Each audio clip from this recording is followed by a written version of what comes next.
Bismillahirrahmanirrahim. Assalamualaikum warahmatullahi wabarakatuh.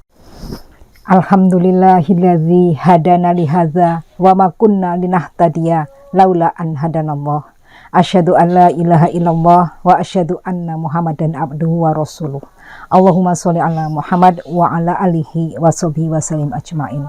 Rabbi shrah li sadri wa yassir li amri wahlul 'uqdatam min lisani.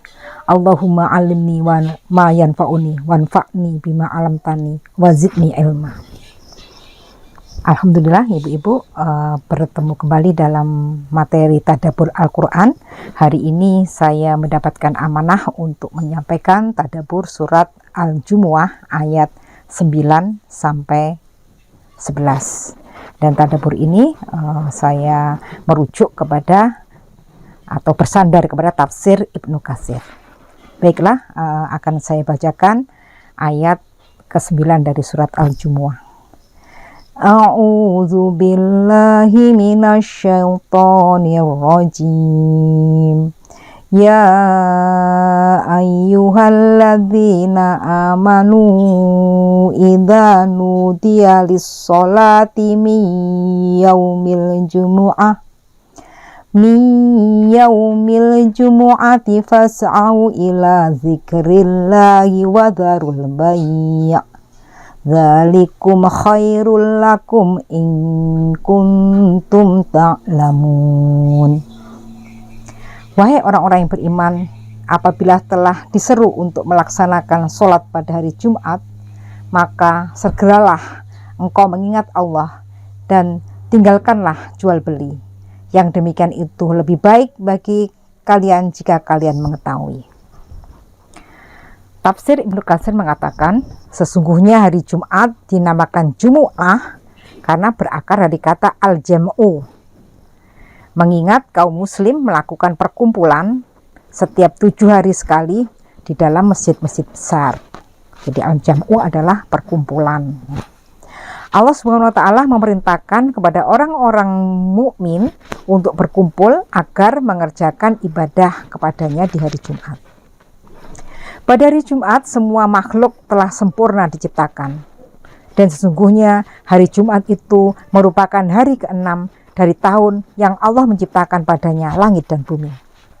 Dan pada hari Jumat pula Allah menciptakan Adam, dan pada hari Jumat Adam dimasukkan surga, dan pada hari Jumat Adam dikeluarkan dari surga. Dan pada hari Jumat pula hari kiamat terjadi. Di dalam hari Jumat terdapat suatu waktu yang tiada seorang hamba pun yang beriman, manakala dia berdoa memohon kebaikan kepada Allah, maka Allah akan mengabulkan apa yang dimintanya. Hal ini telah dibuktikan oleh beberapa hadis sahih yang menceritakan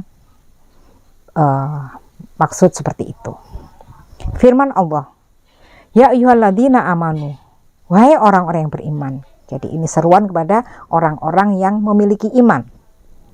Idza nudiya, ketika diseru, lisolati, untuk melaksanakan sholat, miyaumil jumu'ah, untuk melaksanakan sholat pada hari Jumat, fas'au ila dzikrillah, maka bersegeralah untuk mengingat Allah. Ya. Jadi maksudnya ini adalah yakni tuluskanlah niat kalian, bulatkanlah tekad kalian, serta utamakan, prioritaskan oleh kalian untuk pergi guna menunaikan ibadah sholat Jumat.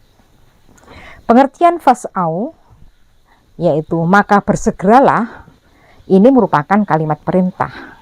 Fas'au ila dzikrillah, maka bersegeralah untuk mengingat Allah. Makna yang dimaksud ialah mementingkan atau memprioritaskannya. Seperti makna yang terdapat dalam firman Allah dalam surat Al-Isra ayat 19. A'udzubillahi minasyaitonir rajim. Wa man aradal akhirah, barang siapa yang menghendaki kehidupan akhirat, wa sa'alaha sa'yaha, dan berusaha ke arah itu dengan sungguh-sungguh, wa huwa mu'minun, sedangkan ia seorang mukmin, fa ulaika, maka mereka itulah kana sa'yuhum mashkura, orang-orang yang usahanya dibalasi dengan baik.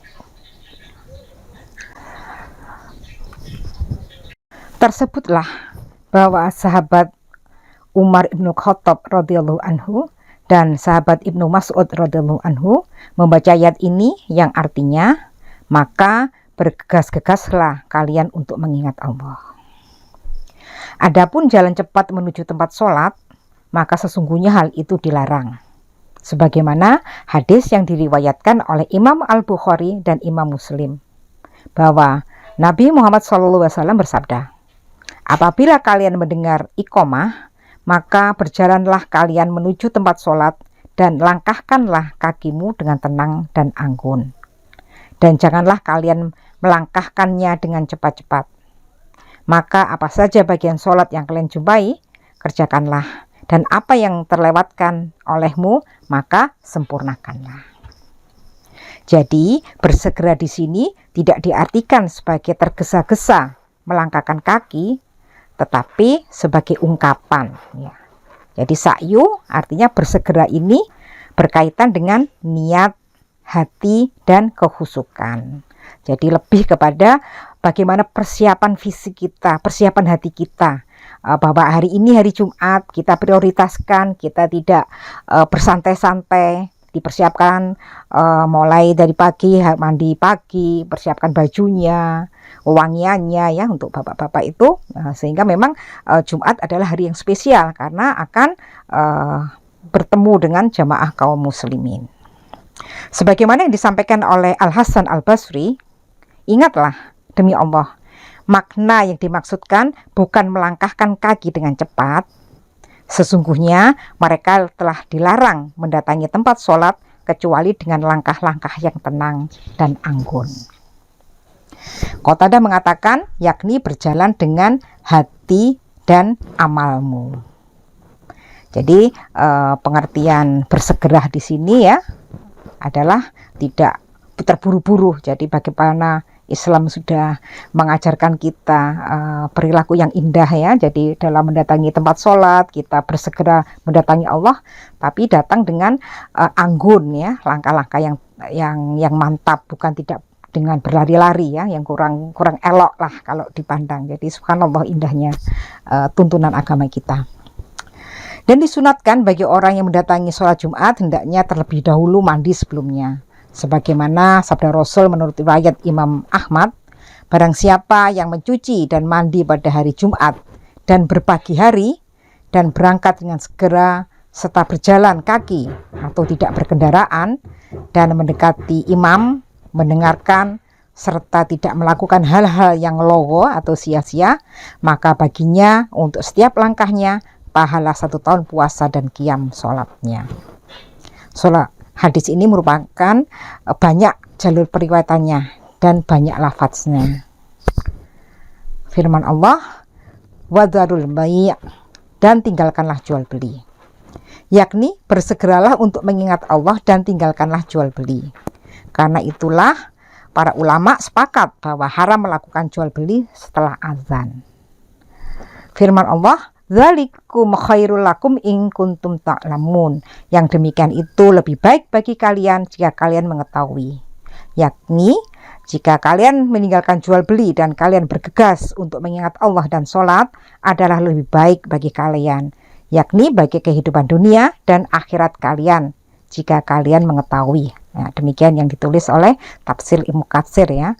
Betapa meskipun jual beli itu sangat menarik kita yang akan mendatangkan keuntungan, tetapi manakala sudah datang panggilan Allah untuk bersegera untuk melakukan sholat, kita harus bisa mengatur, mengendalikan diri kita supaya lebih memprioritaskan Allah dibanding urusan-urusan dunia.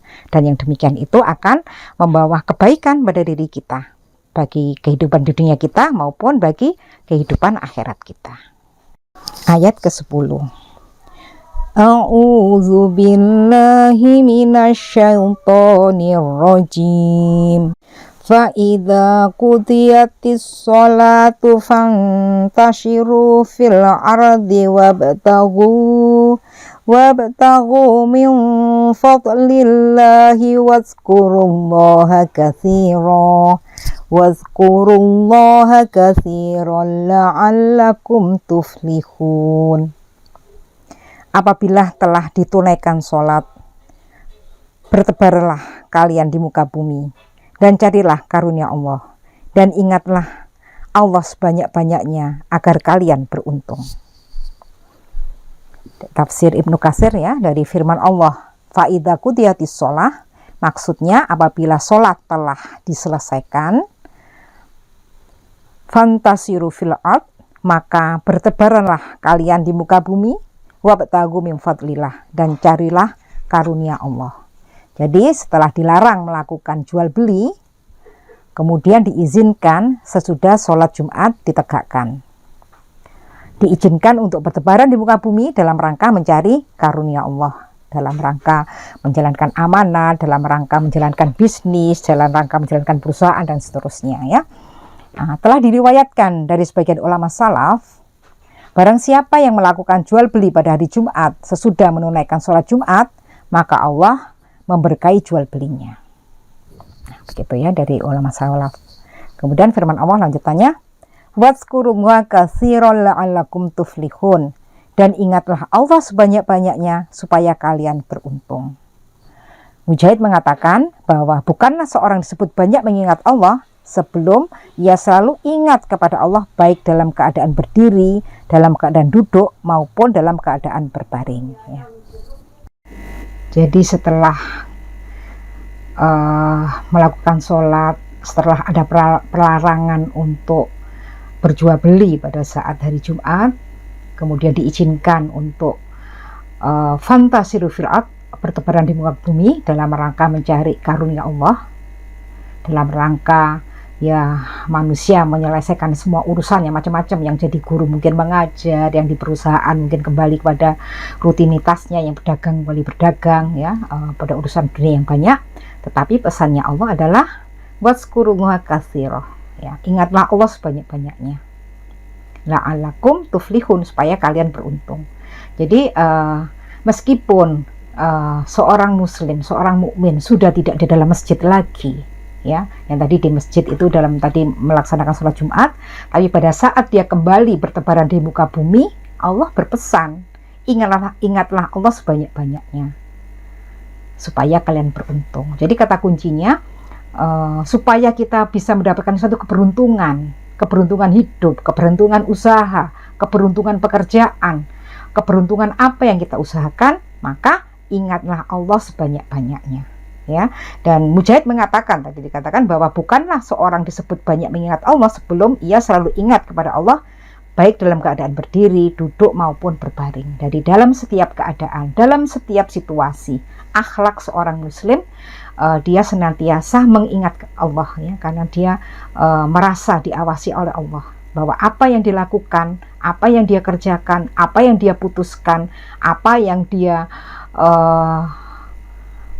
lakukan dari setiap aktivitas itu, semuanya akan tidak lepas daripada dimintai pertanggungjawaban oleh Allah. Jadi seorang muslim, seorang mukmin adalah seorang yang senantiasa terkontrol perilakunya, karena dia dalam dirinya selalu berzikir kepada Allah. Jadi zikir bukan hanya zikir lisan saja, tetapi juga zikir lisan, zikir qalbu, zikir fikir, juga zikir amal ya. Jadi semuanya sudah satu rangkaian, karena Islam adalah agama yang mentauhidkan Allah ya. Jadi berpusat daripada mengesahkan Allah, menyembah pada Allah. Jadi semua aktivitas juga diarahkan dalam rangka untuk mencari ridha Allah. Ayat ke-11. A'udzu billahi minasyaitonir rajim.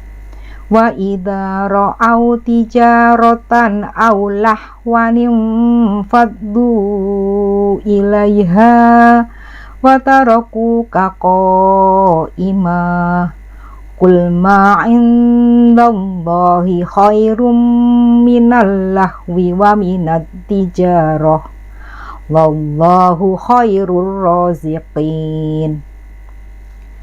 Dan apabila mereka melihat perniagaan atau permainan, mereka bubar menuju kepadanya, dan mereka meninggalkan kamu seorang diri berdiri berkhutbah.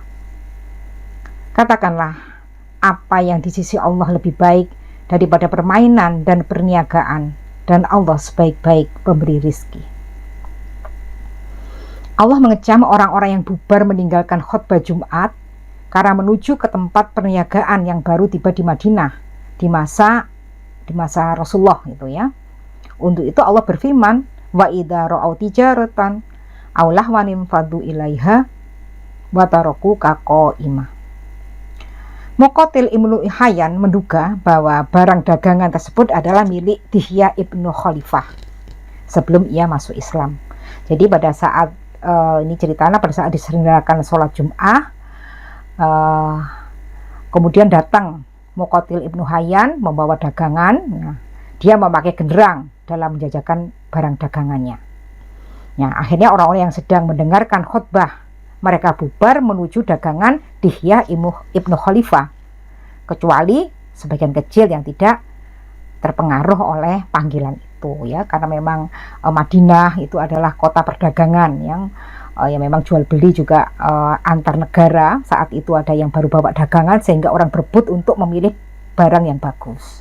Cuman perlu diketahui saat itu khutbahnya bukan sebelum sholat, tapi khutbahnya setelah sholat. Jadi sholat Jumat sudah selesai, kemudian Rasulullah berkhutbah. Nah, pada saat berkhutbah itu, karena dianggap sudah sholat Jumat sudah diselesaikan, beberapa sahabat meninggalkan Rasul, berlari kepada perniagaan itu.